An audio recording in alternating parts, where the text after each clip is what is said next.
bersama. Engkau baik, sangat baik. Engkau baik bagiku. Yes.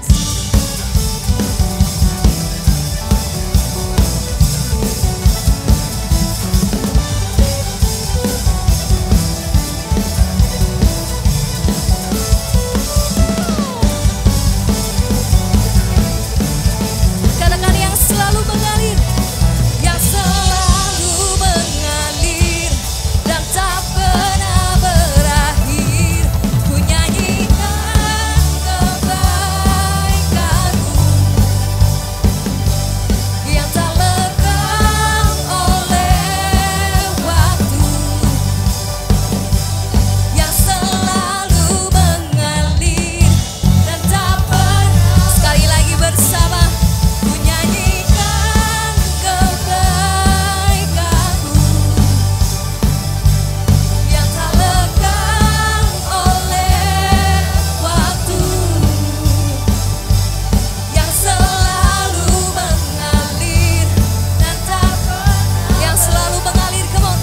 Yang selalu mengalir dan tak pernah berakhir di hidupku. Sekali lagi boleh teriakan. Woo! Yes. Yes, thank you Jesus. Halo semua, welcome to Hattrick Alpha Omega Church. Kami harap kalian tidak merasa canggung dengan cara kita mengangkat tangan, melompat, menyanyi, atau mendengarkan bahasa-bahasa yang asing bagi kalian. Karena kami percaya bahwa lagu dapat membangkitkan iman dan itu merupakan ekspresi kita mengasihi Tuhan. Alpha Omega Church adalah tempatnya orang yang tidak sempurna.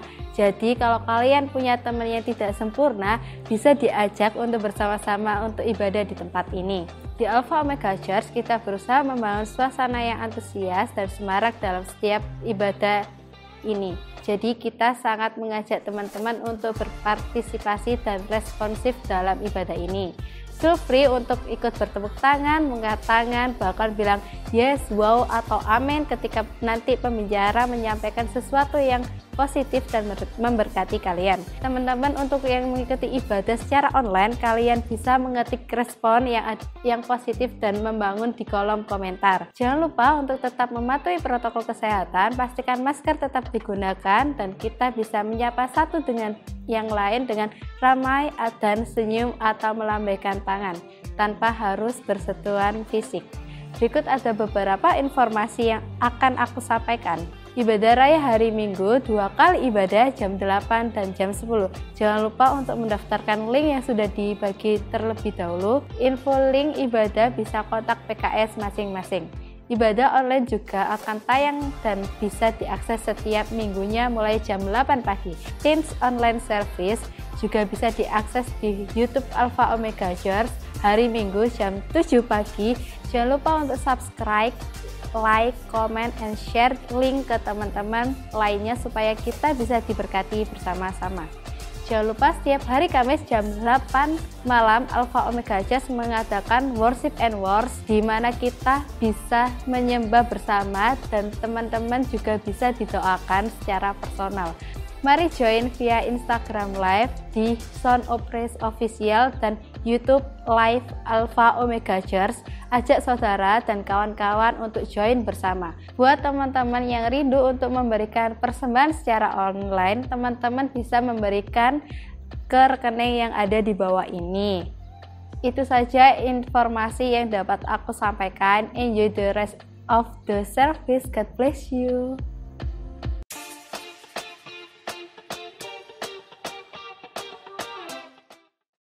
Welcome to Teens Online Service. We're so happy kalau setiap kita bisa join bersama-sama, bisa bergabung bersama-sama, terus semangat. Dan tentunya kalau habis ini liburan ya kan, semuanya tahu kalau liburan pada males dan lain sebagainya. Tapi please ya, don't miss in our every service in every week. Nah, sekali lagi di tempat ini nih, hari ini topiknya menarik banget. Kita mau membahas sesuatu yang ini kayak realita kita banget nih. How to face loneliness. Mari sama-sama kita ucapkan 2, 3. How to face loneliness. Kan kita membahas nih how facing the giant. Dan serial minggu ini khususnya How to Face Loneliness ini bukan berbicara sekali lagi buat yang jomblo loh ya. Jadi kalau yang merasa kayak aku jomblo nih, belum punya pasangan dan lain sebagainya. Sekali lagi ini bukan topik untuk Anda semua, oke? Dan yang jomblo juga jangan kesindir. Nah, karena kita mau membahas secara maksudnya benar-benar nih, apa sih kira-kira arti kata loneliness ini? Loneliness adalah kesepian. Nah, kesepian adalah emosi kompleks dan biasanya itu nggak menyenangkan katanya. Dan yang merupakan respon isolasi. Nah, kesepian ini adalah suatu reaksi dari hilangnya ataupun ketidakhadiran sebuah hubungan yang dekat. Jadi perhatiin ya, kesepian itu kayak hilangnya hubungan yang dekat. Nah, kesepian atau loneliness ini sekali lagi bukan berbicara mengenai keberadaan secara fisik seseorang individu. Seseorang bisa aja di ruangan yang penuh dengan keramaian, like full of people, full house.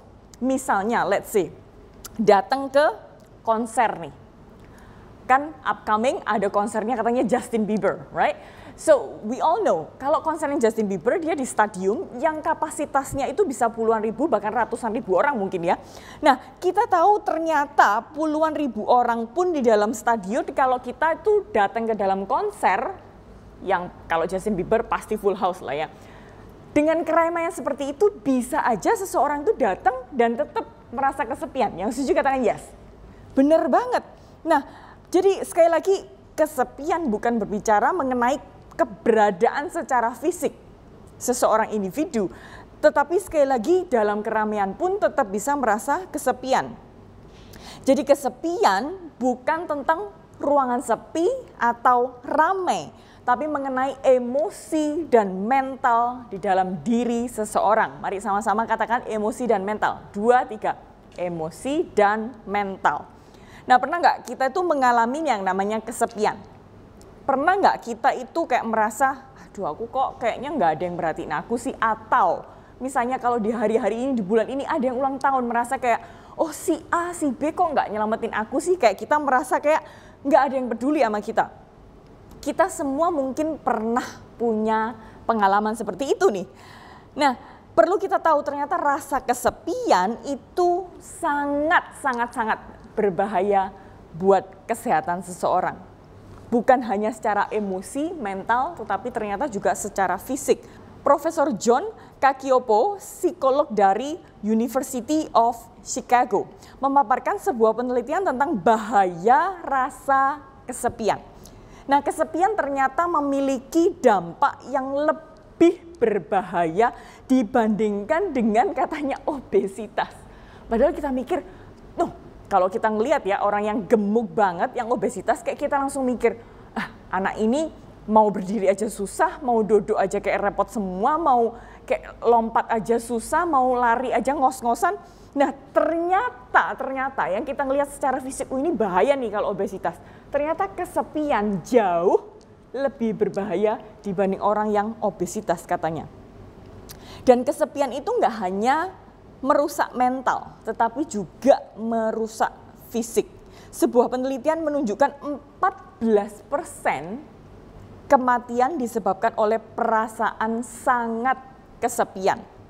Presentasi ini lebih buruk dibandingkan jumlah kematian yang diakibatkan oleh obesitas. Bayangin nih ya, jadi orang-orang yang kayak angka-angka kematiannya lumayan 14% lebih tinggi ini, yang kita kira obesitas lebih bahaya, ternyata salah besar loh. Penelitian mengatakan 14% kematian lebih tinggi daripada obesitas, yaitu karena kesepian. Nah, Tuhan Sang Pencipta kita yang tentunya dia itu paling tahu. Karena dia Tuhan yang ciptain kita tentunya kan manusia.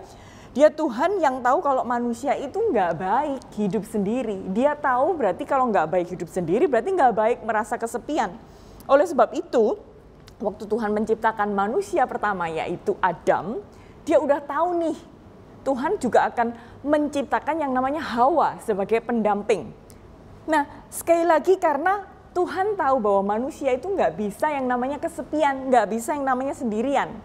Kejadian 2 ayat yang ke-18 mengatakan Tuhan Allah berfirman, tidak baik kalau manusia itu seorang diri. Aku akan menjadikan penolong baginya yang sepadan dengan dia. Nah, manusia itu adalah manusia makhluk sosial. Yang intinya manusia itu memang diciptakan untuk bersosialisasi dengan orang lain. Butuh yang namanya hubungan dan relasi. Jadi pada saat manusia nggak dikelilingi dengan keluarga, teman, kawan, ataupun komunitas, pasti akan merasa kesepian. Di Alkitab juga menceritakan tentang seseorang yang pernah merasa kesepian banget lah. Istilahnya luar biasa banget kesepiannya dalam hidupnya. Bukan hanya cuman sekali lagi merasa kesepian di tengah keramaian, namun lebih dari itu dia benar-benar kesepian karena ditinggalin oleh orang-orang yang terdekatnya. Baik sahabatnya, baik juga kawan-kawannya menjauh daripadanya. Nah, siapa nih kira-kira? Namanya adalah Daud. Mari sama-sama ucapkan Daud. Di dalam Mazmur mengatakan, Mazmur 38 ayat yang ke-12, orang-orang yang ingin mencabut nyawaku memang memasang jerat. Orang-orang yang mengikhtiarkan celakaku memikirkan kehancuran dan merancangkan tipu daya sepanjang hari. Nah, Daud adalah seorang raja. Bayangin raja dikelilingi dengan banyaknya leader-leader di sekitarnya dan bahkan dia memimpin sebuah bangsa dengan banyak orang rakyat di dalamnya, dia masih bisa mengalami yang namanya kesepian. Dia mengalami gejala yaitu psikosomatis yang membuat kondisi tubuhnya itu tambah lama berangsur tambah lemah.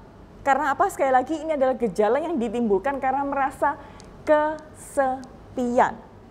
Daud merasa sangat bersalah kepada Tuhan dan atas segala perbuatannya. Nah, tetapi Daud ini nggak cuma sampai di situ aja.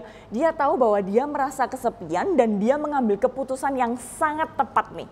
Dia kembali lagi untuk fokus kepada Tuhan karena ia menyadari bahwa hanya Tuhanlah yang senantiasa peduli dan selalu akan setia kepada Raja Daud untuk menolong dia setiap saat. Nah, kalau kita merasa kesepian di hari-hari ini, jangan takut, jangan merasa bahwa kita itu kayak sedang sendirian. Orang lain kayak nggak ada yang peduli, nggak ada yang inget nih ulang tahunku, nggak ada yang at least to say thank you, kayak apalah. Pokoknya kayak kalau kita di momen ini kita merasa kesepian, mari sekali lagi diingatkan lewat message ini, jangan kita merasa sendirian karena ternyata ada satu pribadi yaitu Tuhan yang selalu setia dan kita perlu menyadari hal itu. Bersukacitalah dan jangan sekali lagi fokus kepada kesepian kita. Jangan fokus kepada, aduh aku kasihan banget nih, nggak ada yang kayak peduli sama aku, nggak ada yang message aku, nggak ada yang WhatsApp aku, nggak ada yang telepon aku. Nah, mari jangan fokus kepada mengasihani diri kita sendiri, tetapi fokus kepada Tuhan karena Tuhan senantiasa memperhatikan hidup kita. Nah, Filipi 4 ayat yang ke-6 sampai 7, janganlah hendaknya kamu khawatir tentang apapun juga, katanya. Tetapi nyatakanlah dalam segala hal keinginanmu kepada Allah dalam doa permohonan dengan ucapan syukur. Damai sejahtera Allah yang melampaui segala akal akan memelihara hati dan pikiranmu dalam Kristus Yesus. Nah, kita tahu orang sakit flu ada obatnya. Ya kan? Orang sakit perut ada obatnya. Orang sakit mata ada obat tetes mata. Nah, orang kesepian obatnya apa nih? Obatnya yaitu back to Jesus. Kembali lagi obatnya adalah Tuhan sendiri. Emosional, mental kita, kejiwaan kita, semuanya mari kita serahkan kepada Tuhan. Obat orang kesepian adalah Tuhan sendiri.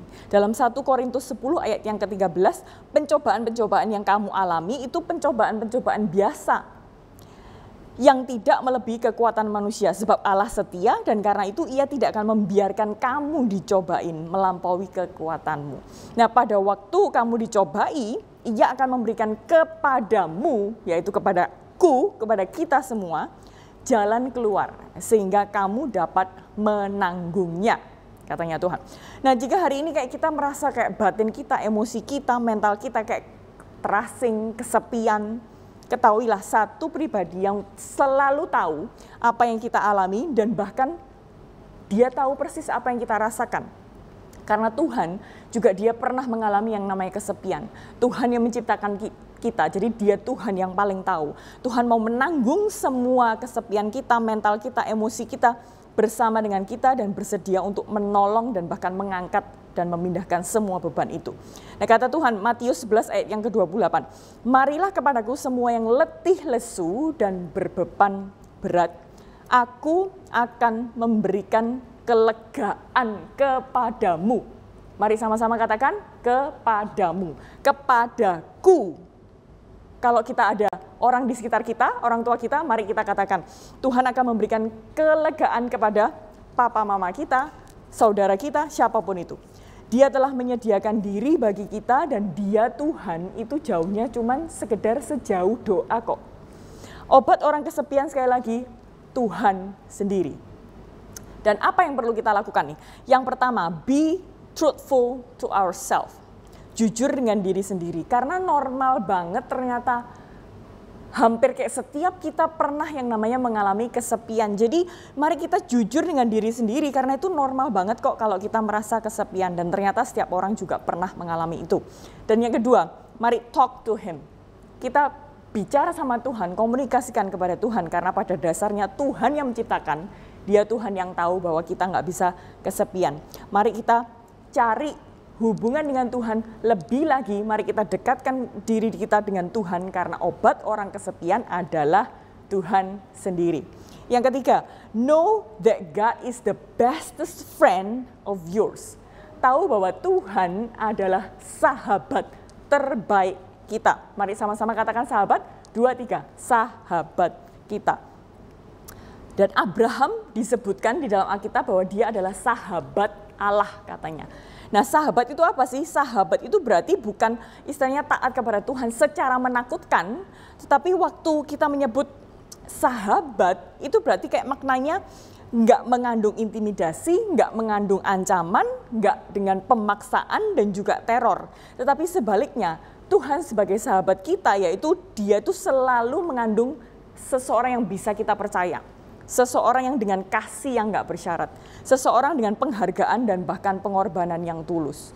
Jadi kalau setiap kita, hari ini kita merasa, biasa aja lah kalau aku merasa kayak nggak ada yang peduli sama aku. Hey, sekali lagi, kesepian itu bahaya banget. Dan jauh lebih bahaya daripada katanya obesitas. Dan di dalam Alkitab juga menceritakan ada seorang tokoh, sekali lagi, yaitu Daud, seorang raja kesepian dan dia apa? Fokus kembali kepada Tuhan. Nah sekali lagi, obat orang kesepian adalah Tuhan sendiri. Yang pertama, apa yang perlu aku lakukan? Be truthful to yourself. Jujur dengan diri sendiri. Yang kedua, mari kita komunikasi sama Tuhan karena dia kapanpun bisa kita akses hanya sejauh doa. Dan yang ketiga, yaitu know that God is the bestest friend of yours. Tahu bahwa Tuhan kita adalah sahabat yang terbaik yang nggak pernah mengintimidasi kita. Jadi obat dari kesepian adalah Tuhan sendiri. Mari kita doa sama-sama. Tuhan, terima kasih buat hari ini. Kalau kami sadar bahwa Tuhan menciptakan kami sebagai manusia, makhluk sosial yang selalu rindu akan hubungan. Kalau setiap kami ini adalah pergumulan kami, mari Tuhan, kiranya Engkau ingatkan kami kembali bahwa kami bisa fokus kembali kepada Tuhan, kami bisa jujur kepada diri sendiri, dan kami bisa sharing itu kapan aja ke dalam Tuhan. Dan kami yakin dan tahu bahwa Engkau Tuhanlah sahabat terbaik kami. Terima kasih Bapak, hanya di dalam nama Tuhan Yesus, mari sama-sama kita katakan, Amin.